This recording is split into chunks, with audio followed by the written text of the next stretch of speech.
ऋग्वैदिक कालीन नदियों से प्रश्न पूछा जाता है। जो वैदिक काल में जिस नदियों का नाम था, वर्तमान में कौन सी है आपको बताना है। पुरुषनी जो नदी है, वर्तमान में कौन सी नदी को वैदिक काल में पुरुषनी नदी के नाम से जाना जाता था। पुरुषनी नदी, रावी नदी को पुरुषनी नदी कहा जाता था। शतुद्री नदी, इस नदी को वैदिक काल में शतुद्री नदी कहा जाता था। सतलज नदी को वैदिक काल में शतुद्री नदी कहा जाता था।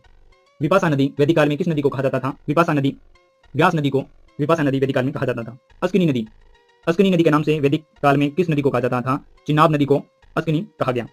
वितस्ता नदी वैदिक काल में किस नदी को कहा गया है। वितस्ता नदी, झेलम नदी को वैदिक काल में वितस्ता नदी कहा गया है। जो कुंभा नदी है, वैदिक काल में कुंभा नदी किसे कहा गया है। काबुल नदी को वैदिक काल में कुंभा कहा गया है। सदानीरा, किस नदी को, सदानीरा गंडक नदी जो है उसे वैदिक काल में सदानीरा नदी कहा गया। गोमती नदी वैदिक काल में किस नदी को कहा गया है। गोमती नदी, गोमल नदी जो है उसे वैदिक काल में गोमती नदी कहा जाता था।